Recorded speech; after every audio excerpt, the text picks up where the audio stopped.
Hi everyone, I'm John MacDonald and this is take 5, and it's actually our 7th session that we've been talking with you about different things. If you wanted to find out about the others, just go down on our Facebook page down further and you'll find there's talk 5, number 6, number 5, number 4, all the way through.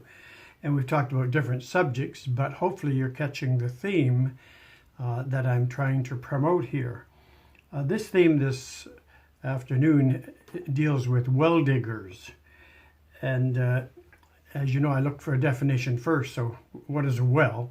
And basically it's a place where people dig in the soil to try and find water.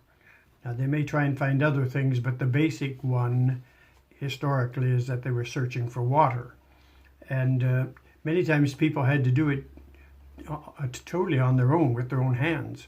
They didn't have machines, so they would actually be there with either hands or shovels and digging to find water.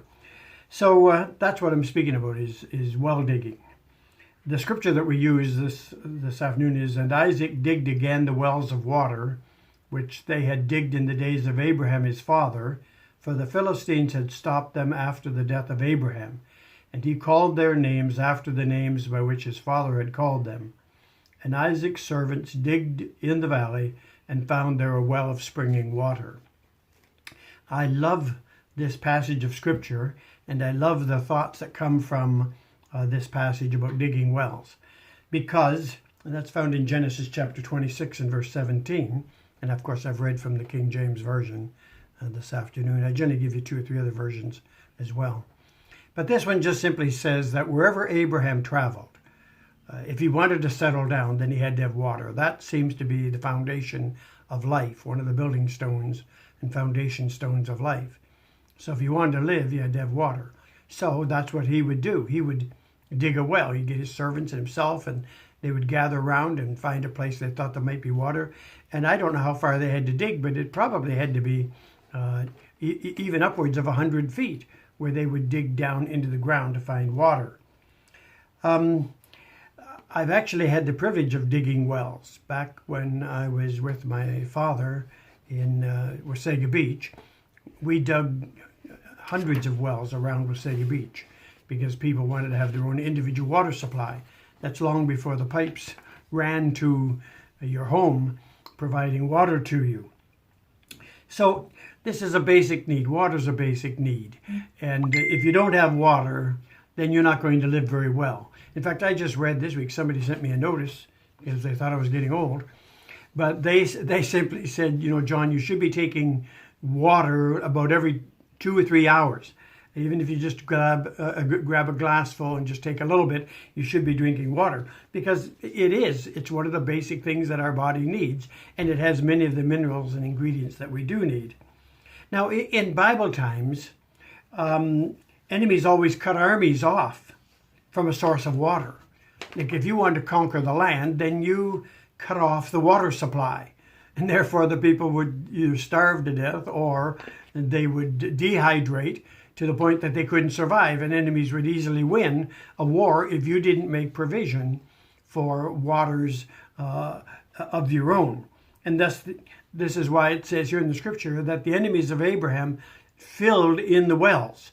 If they wanted to get Abraham out of the land, then the best thing that they could do was simply take all the garbage they could and dump it into the wells, fill them up with stones and rocks and any kind of trash or whatever, even poisons if they knew of them, and that way they could stop the people from living in the land. The Philistines did it to the Israelites, and they were able to chase them from the land for a short time because then they wouldn't have water. Well, I've tried to make some spiritual parallels to this, of course, as you can imagine. If you're going to retake the land that you've been driven from, then you need to go back to old strategies. What were the strategies that Israel had to use in their day to take back the land? If Abraham died, what was Isaac to do if he wanted to go back and have the land that would belong to him? So here's some spiritual applications. You can jot them down because we're going to have a short time. But I believe that the enemy of the church has destroyed some of the foundation stones of the church. And we need to redig and re-examine some of the philosophies and programs that worked 150 years ago in the church, or even 1,000 years in the church. We need to go back to some of those to look at what God was doing back in those days. For example, I believe that the Sunday school, not just a 10 or 15 minute presentation, but I believe that the Sunday school was put in place to indoctrinate and teach our children. And I believe in a hostile world such as this, we need to go back there and redig that well. We need to look at it again. I remember when I was preaching in Houston a few years ago, a Spanish pastor asked me, Pastor John, if you were doing ministry all over again, what's the first thing you do? And I simply said, off the top of my head, I said, I'd start a Sunday school. Because I believe that much of the church today was born through the Sunday school. And I believe that children are open to hear the Word of God. We have come into such a society of questioning and arguing and fighting over things without a basis and a foundation, that we need to place this foundation back into the hearts and lives of our children. And a children's church program, in my mind, is not an adequate substitute. So it's redigging an old well. When Isaac came back into the land, he went back to those well spots that had been effective for Abraham, and he just started cleaning them out again, digging out the trash and the junk that had gotten in the way, and began to use the old well. And in one place it said in scripture we read, it said there was springing water. And I think of that the same thing as being living water. And he found there a well of springing water, fresh water. I love the wells that are fresh wells. They're called artesian wells. And these wells just come burbling right out of the ground.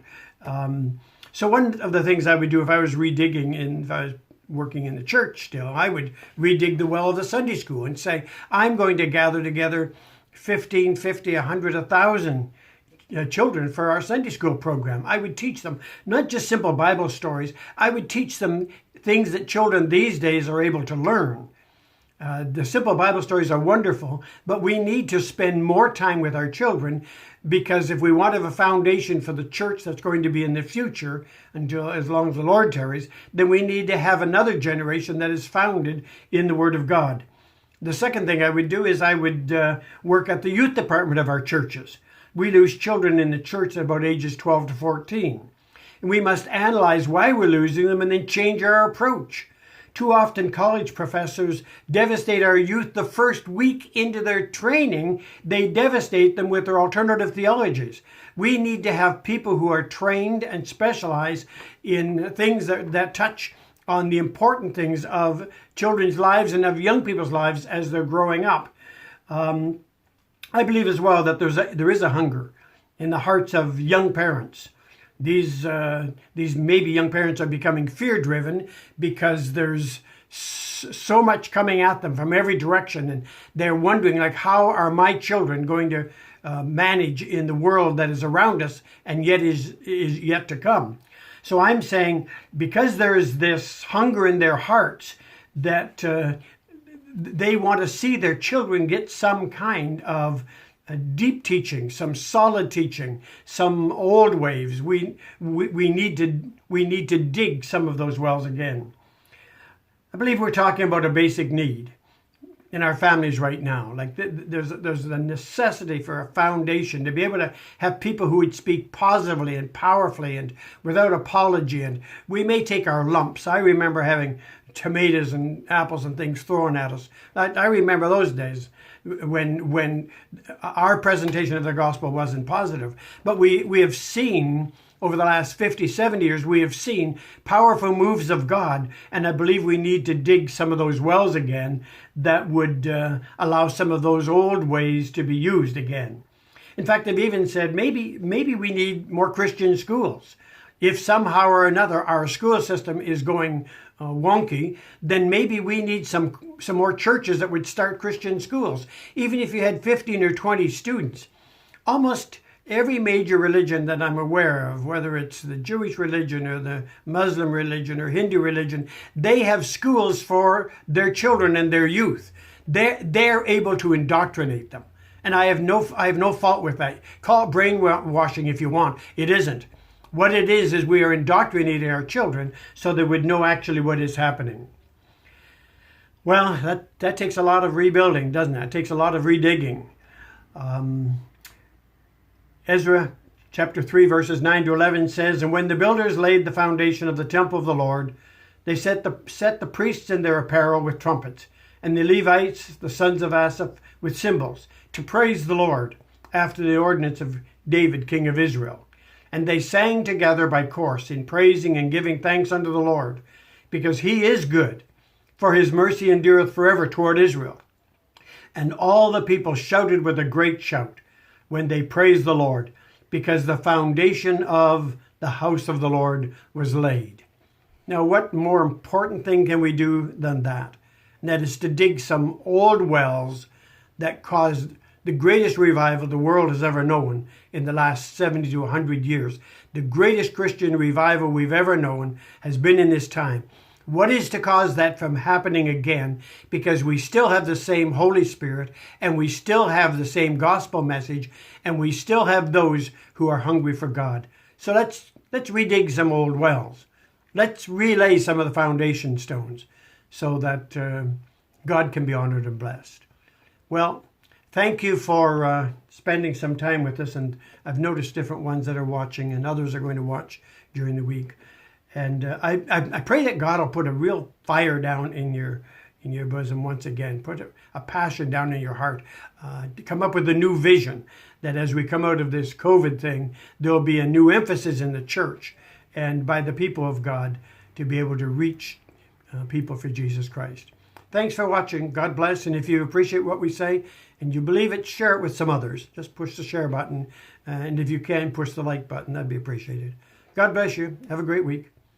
Bye now.